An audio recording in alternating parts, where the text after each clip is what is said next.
In front of me is a huge stack of books, 5 books, and the reason this stack is huge is because these are basically the biggest books that I own, and thus the books that I am most intimidated to read, because they're going to take a while. And some of them, well, 2 of them I've technically started, but one of them is now approaching a year since I read 66 pages of it. So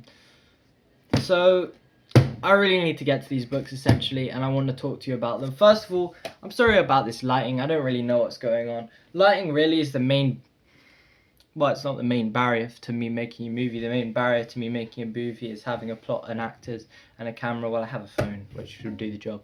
But lighting, because I don't know how I would light my movie. Anyway, I'm writing a screenplay, so if you want to see a video about my screenplay and my movie that I'm trying to write, or just movies in general, then please let me know. But to start off with, I've got these books.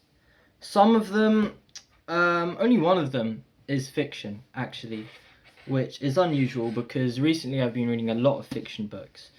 And I suppose that trend will continue with our first book, which is Kim Stanley Robinson's Red Mars. I bought this book a long time ago when I was kind of first really getting back into reading. I was reading mostly sci-fi books. So I was reading like The Hitchhiker's Guide to the Galaxy. I read some books in the Murderbot series, which are really not the best books in the world, to be honest with you, the Murderbot series, but I was enjoying reading sci-fi books and kind of more modern sci-fi books. I've definitely shifted my focus in reading now. If you look over the past few videos, I've mainly been kind of reading, I suppose, more contemporary novels, or not contemporary, like 20th century, 1900s novels, and it's kind of concerning. I just realized how there's one woman author on my bookshelf, which is troubling. So I should remedy that. And there's no women authors in this stack either, which is not good. But that's a video for another day. Red Mars is essentially the history of the future, and it's kind of it's the first part of a trilogy by Kim Stanley Robinson, his Mars trilogy, and it kind of recounts the story of the human colonization of Mars. So I originally bought this book when I was extremely interested in that subject, and I have a lot of non-fiction books, like this, for example, by Robert Zubrin, who's the founder of the Mars Society. But I was writing a research paper kind of thing for school, and also I was thinking of doing it just kind of more generally about how society would kind of be formed on Mars, and it kind of basically turned into communism on Mars, which was strange. And this book, I quoted a paper that quoted the third book in this trilogy, or the second book in this trilogy, and thus I want to read this. So there you go, there's the first book, 3 minutes and 47 seconds in, Red Mars by Kim Stanley Robinson. Next up is one of the books that I've already started. As you can see, barely started. This is the price of Peace, Money, Democracy, and the Life of John Maynard Keynes. So it's a biography of the economist, the very influential economist, John Maynard Keynes. And this is definitely a topic that I'm incredibly interested in. Not only is he a part of the Bloomsbury set, which is Bloomsbury's kind of that way, and with people like Virginia Woolf and Bertrand Russell, the profile picture of this YouTube channel actually is like a statue of Bertrand Russell in Red Lion Square, in like Holborn, almost Bloomsbury area. Not that I like Bertrand Russell that much. He was just kind of the only thing that I saw on my camera roll that I thought was fitting for the profile picture of the YouTube channel. Anyway, so I bought this in New York a while ago.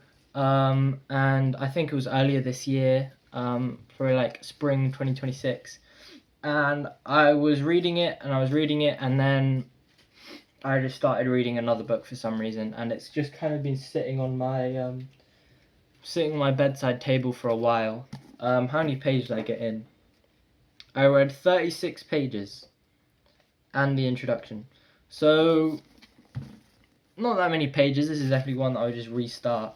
But it was very interesting when I was reading it, and I know the author has another book coming out about John Stuart Mill, or John Henry Mill? John Stuart Mill, the utilitarianism guy, fake Jeremy Bentham. But yeah, so this is another book that I want to read. 5 minutes and 47 seconds. Okay. Next one is the big one. This is a mammoth book, and this is the book that Godel, Escher, Bach, an eternal golden braid by Douglas R. Hofstadter. Initially, this video was gonna be intimidating books that I'm trying to read, but I didn't realize I didn't want to just talk about books without having them physically. I don't really have that many kind of intimidating books. Obviously, I have a lot on my mind that I would like to read, but this is definitely one of them. I'm just incredibly scared to read this book. And if you just look at the title, it's about Kurt Gödel and his incompleteness theorem. So Kurt Gödel is a famous mathematician, and he was just kind of crazy. I'm pretty sure he killed himself, or he died in some weird way. But his incompleteness theorem is incredibly important and influential in the history of mathematics and academia and science as a whole. And then Escher, MC Escher, who is obviously the artist who does those weird drawings where everything is interloping and stuff, like the staircases at Hogwarts are basically like MC Escher's drawings of staircases that kind of never end, and they intertwine, and you can kind of go wherever you want.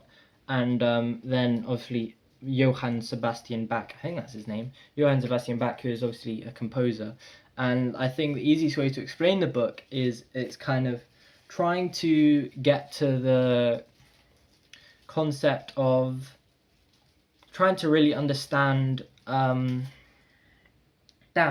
trying to understand consciousness, human consciousness, and what makes us conscious and why are we conscious. And Hofstadter's kind of main thesis argument is that really the reason that we're conscious is because our mind is full of these strange loops. He has a sequel to this book basically called I Am a Strange Loop, which I think is much simpler and I might try and read. But our minds have these kind of strange loops, and these strange loops work in a way, and they loop in such a way that that we kind of, I hate my hair so much, that we kind of form the illusion of consciousness. I'm not really sure because I haven't read the book. And you can kind of, I suppose, see that in MC Escher's drawings where they are basically strange loops. I don't know about Bach though. But the way it's written is also really weird. I mean, yeah. As you can see, there's it's really hard to open this book. And I'm not trying to crease the spine before I've even read it.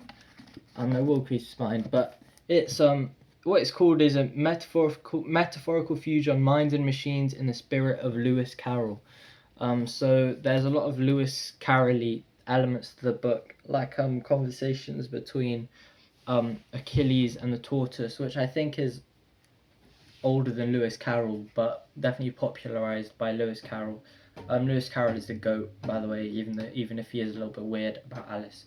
But yeah, this is one of the books that I want to read so bad. It's maths, philosophy, science, consciousness, just kind of everything I'm interested in. It's very applicable to the world that we live in now with AI, because it talks a lot about what is consciousness, and thus can artificial intelligence ever become conscious.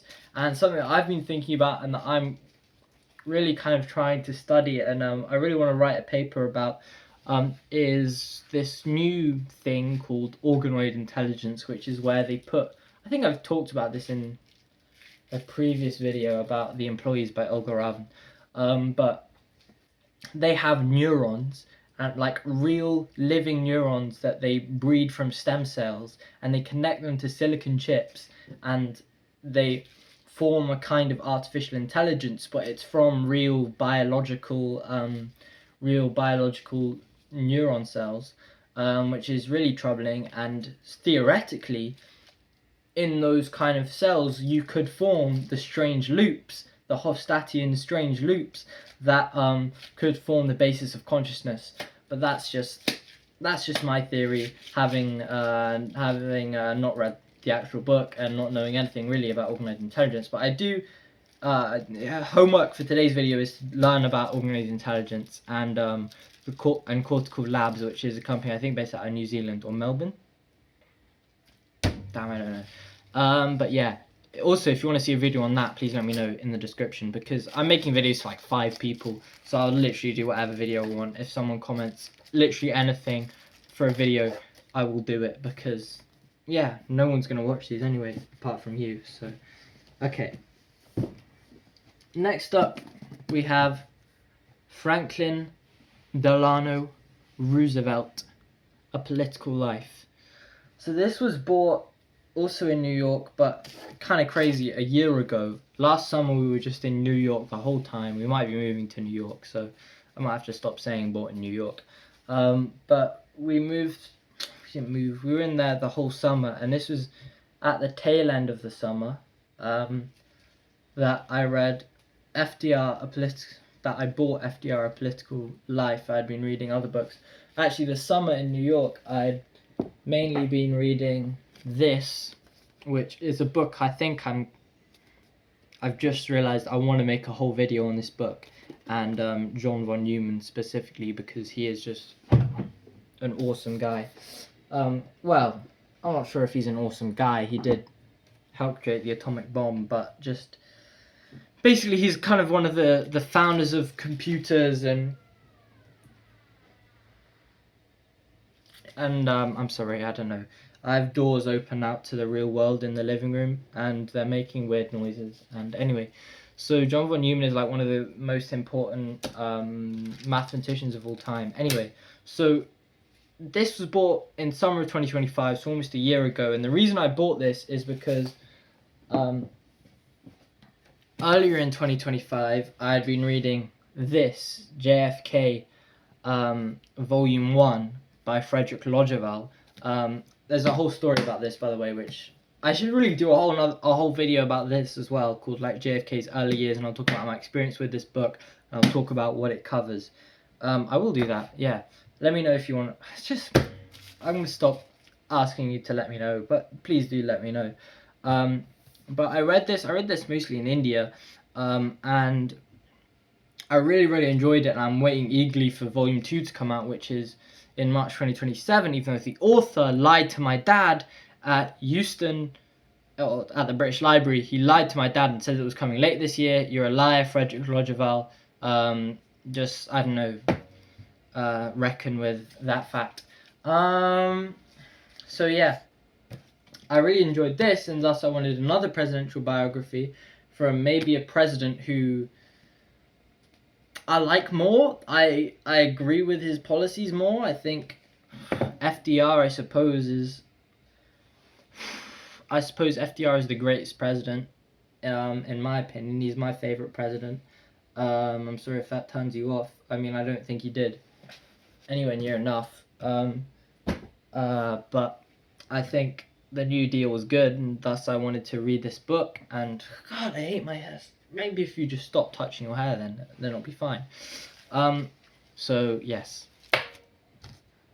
1420. Franklin Delano Roosevelt by Robert Dallek. Okay, now we come to what is probably the hardest book on this list, even harder than Godel or Bach, which I'm not sure if that's possible. 1,000 Plateaus by Deleuze and Guattari. Yes, I did just say it the way that Gavin Young Philosophy says it. Hi, Gavin Young Philosophy. If you're watching this, which you're not, but go watch his videos, they're great. Anyway, so most of this starts out with I was trying to write a paper, and most of this, when I say I'm trying to write a paper, is me going on Wikipedia and making links in my head between Wikipedia articles and then deciding I'm going to go write a paper about something, and then opening a bunch of Google Scholar and Anna's Archives tabs and then not doing anything, or in this case, buying a huge ass philosophy book that I can't read, and then not doing anything. And that was essentially what happened with this, was that I wanted to write a paper about space exploration and its rhizomatic structure, and how that is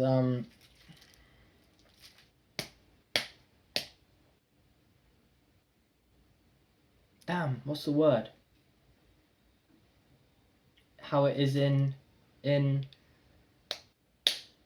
conflict with, is like the opposite of kind of the transhumanist way that we see space exploration, tying it into JFK, like we see the Apollo missions as kind of these well, we see it through the great man myth, the great man of JFK who led the Apollo 11, the great man of Neil Armstrong who stepped foot on the moon, and now increasingly with all these billionaires like Elon Musk heading SpaceX. But really it's a rhizomatic structure, which a rhizomatic structure is basically the opposite of an arboreal structure, right? So instead of hierarchical, everything is connected to each other. And in this book, Deleuze and Guattari,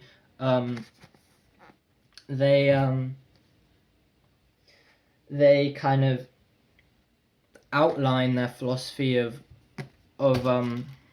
rhizomes and such in the introduction, which is called Introduction Rhizome, and then there's a bunch of chapters like how do you make yourself a body without organs, which is a whole other Deleuzian concept. But basically Deleuze is like an insane French philosopher, but I really want to read like his work. I think in retrospect, since I'm not really working on that project anymore, and I'd rather work on projects to do with like ordinary intelligence, I'm actually working on a project about oh, for Christ's sake, about the succession in Vienna.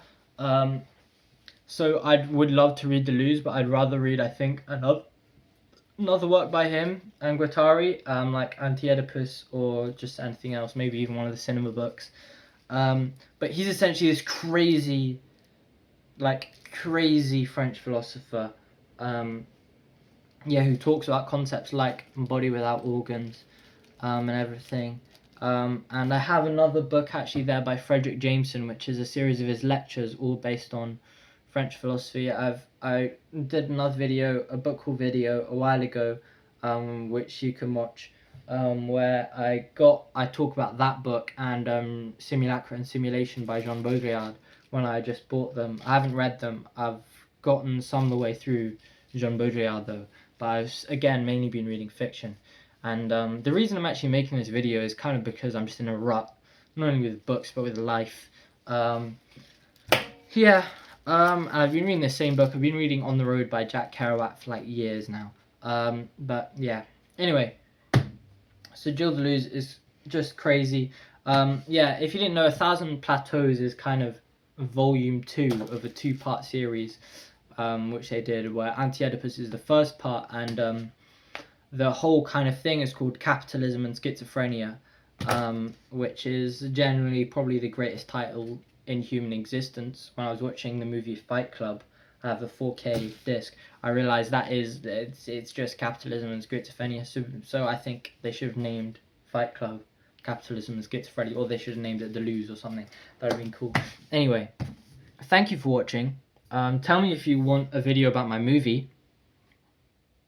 Not so book related, but yeah. Alright, goodbye. Thank you.